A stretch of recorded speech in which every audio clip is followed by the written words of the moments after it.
not happy, okay? I can tell you, I'm not happy, okay? I can't blame him either. They canceled Sex and the City 3. What's the world coming to?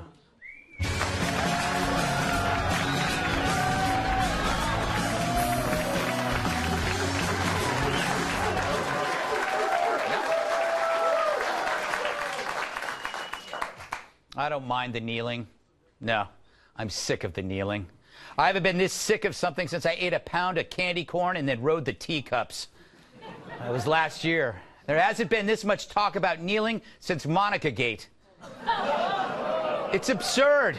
It's just a game. I haven't seen this kind of attention devoted to grown men in tight outfits, standing, kneeling, locking arms since the Village People. I blame the NFL for cowering before peer and media pressure. Trump's kind of right. People are scared. Standing up to identity politics makes you a bigot. I also blame the internet, cable. I blame myself. This story won't die because we won't let it. This whole thing reminds me of a spat at a Walmart that gets out of hand. Everyone starts gawking and then strangers join in. 1 hour later, it's a police action because someone's not wearing pants and a lady lost her wig. You see it on World Star. Then everyone goes home. Well, it's time to go home. Time to let it die. Could you see these protests spreading? Sorry, passengers on Delta Flight 451. Our plane can't depart until everyone locks arms and sings John Lennon's Imagine. Fact is, your protest sucks if people have to keep explaining what it is. You say it's not about the flag. Well, why do it during the anthem? If you really mean it, kneel on the field during an actual play. The Cleveland Browns have been doing it for years. So, or if you claim it's about police brutality, then protest the police. They're right there on the field protecting you. But that might be too scary. Anyway, the worst part, we've given the word kneel a bad name. Neil, it's linked to so many good things. Neil Diamond, Neil Sedaka, Neil Armstrong, Neil Patrick Harris, and of course, Neil Cavuto.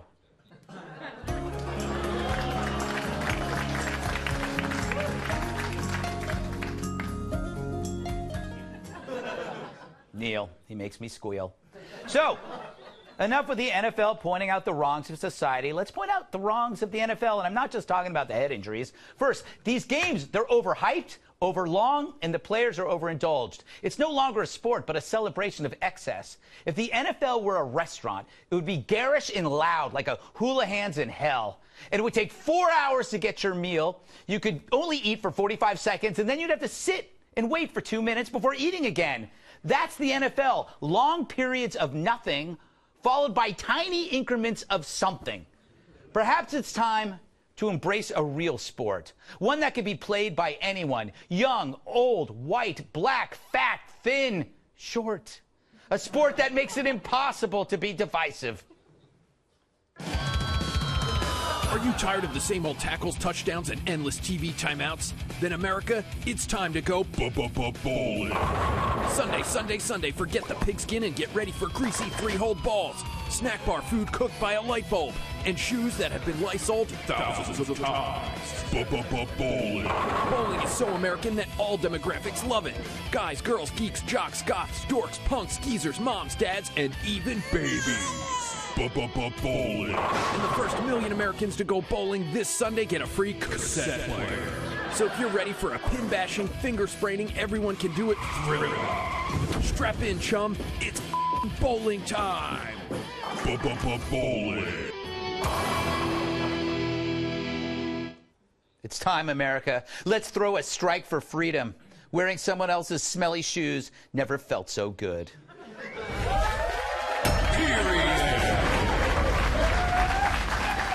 Let's welcome tonight's guest. She flew here on a ladybug. She's one of my co-hosts on The Five and will now be anchoring the Daily Briefing. Starting Monday at 2 p.m. Eastern, Data Perito.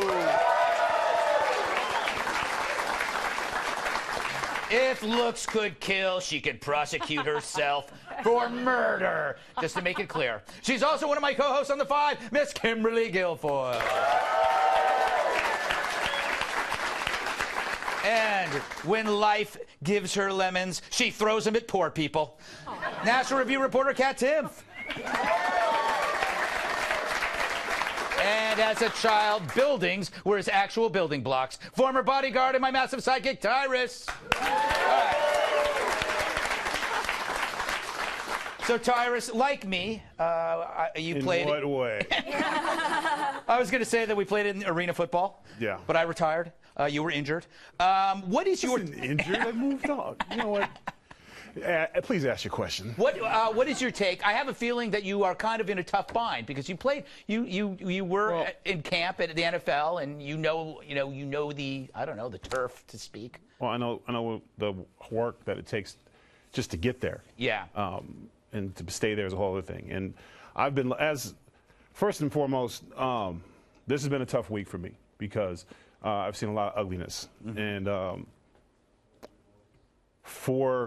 my argument is not on what's on both sides. Yeah. People are passionate about their love of country. Mm-hmm.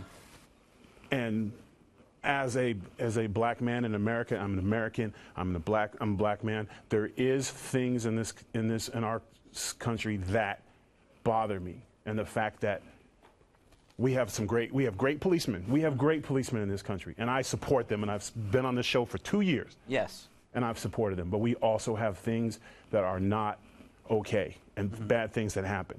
What Kaepernick did, and Kaepernick was not the perfect messenger. He sometimes acted like he had 1 month of black history and was a complete moron sometimes.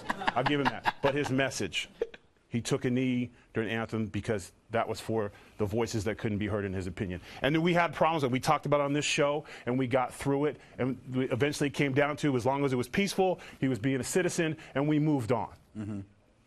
To use that for a few cheers at a rally, to me, that's where we missed the point. Mr. Trump, you're better than that. If you can't talk about anything else in Alabama about football, are you kidding me? They're national champions every other year.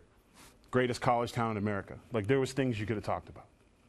Using that on that platform was so divisive and heartbreaking for me because he's not going to feel affected from it.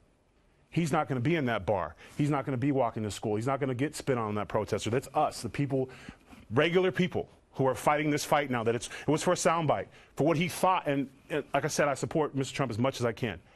He didn't think much of his base that night because he thought that's what they needed to hear. They didn't need to hear that. Can I just, when I looked at that, I felt that he was, the reason why Trump got elected is that, like it or not, he is us. And you've said it. He's like your uncle. He's also the worst of us. Yeah, but and he was in that situation. We didn't need, my point was, I work very hard to always, whether I agree or disagree, to respect the office of the President of the United States. And I felt that the President of the United States and the White House, the office, didn't respect me. Okay, fair enough. I think that he was a viewer, not a president. When he gets up there and he talks, he's talking like a viewer about football. You know, that's the way I see it. But I totally respect what you said, even though I disagree with you, because that's what's beautiful about this show. Yeah, and you know what? We can have that conversation. Yes. All right. Well, Dana, see, you don't get that on Fox and Friends. Or maybe you do. I'm just never up. You're sleeping it off. It was interesting. I really admired a lot of the aftermath in some ways, and I know that I agree in terms of the painfulness of it, and I also think some of the language, the choice, especially SOBs, it was the thing that stung and it hurt and it made it even worse. Interestingly, a lot of the writers, and I'll point out a couple, Jonathan Last at the Weekly Standard wrote a piece saying, let's look at the fact that it's not just one incident of police brutality that they were talking about, and he lists all of them. And it made me try to look at this from another perspective. You know, I grew up in Wyoming. We went to rodeos on the weekends, not football. And you bowled. I did bowl. Yes. My Aunt Patty Sue in Rawlins, Wyoming, owns Memory Lanes, and that we did bowl. But we, of course, we stood with our hands over our heart. You bowled with a marble. That's a good one. Yes. You should have saved that for one of your openings because you were going to run out of material. Anyway, my point is that there was a lot of thoughtfulness actually that happened this week, and towards the end of the week, as the players start to decide what they're going to do at the weekend, for the fans to try to get back to football, that there is a movement for criminal justice reform in the country, and there could be a bipartisan movement. There's a lot of conservatives that agree with a lot of independents, like Rand Paul on the libertarian side, and then on the liberal side, there actually is a way to get policy to move forward so that people that feel like they are protesting are actually being heard, and everybody can, as you said, go home. Yeah. Kimberly, I think that one of the probably the big positive things was, I mean, I find the whole idea of these symbolic gestures to me a little silly. It's just grown men, and but it doesn't matter what political side, it just drives me a little crazy. Right. I have to hand it to Dallas for separating the protest from the anthem, because I think that was, like, as Trump said, was progress, and it ended up pushing it to some sort of solution, maybe. Yeah, I think you're making a fair point, because, look, I appreciate the emotion, the passion, and the life experience, for Tyrus, what you've gone through from people that that you've worked with also professionally. It takes a lot of courage to be able to put yourself out there, especially when, your job is on the line as well, and you have the president saying something. But at the same time, I'm also looking at, okay, I think the president's made those comments spontaneously. I don't think that was something that he planned on saying, but when he's speaking and he went an hour, 20 minutes or whatever over time, he does a lot of this that's extemporaneous, and there's things that he says that sometimes people are like, whoa, we want to take it back, we want to keep him on prompter.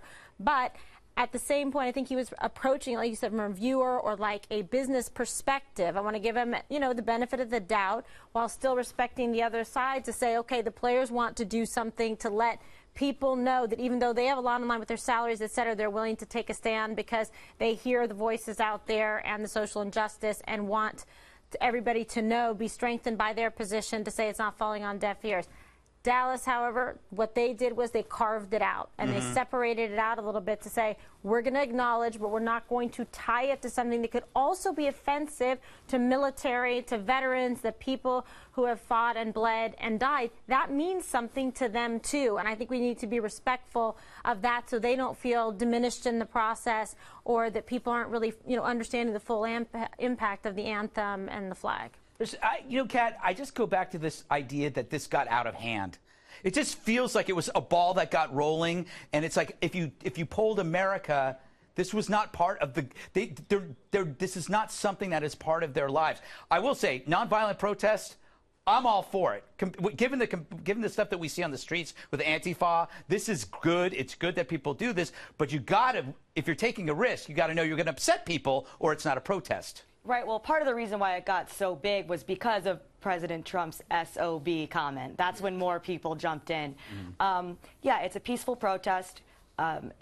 Institutional racism when it comes to criminal justice is a real thing. It's good to see people protesting peacefully. The reason they're able to do that, though, is because this is a country where that's allowed. And I think that as long as you are being very, very open about both of those things, Colin Kaepernick did a bad job of that, Wearing the socks pissed me off. The socks. Like I said, he was imperfect. And then the shirt. He's not Arthur Ashe. I'm sorry, Kat. He's not. Yeah. Yeah, but you have to respect it and start a conversation. But has it really been working? Because now we're all just talking about kneeling. So I respect it.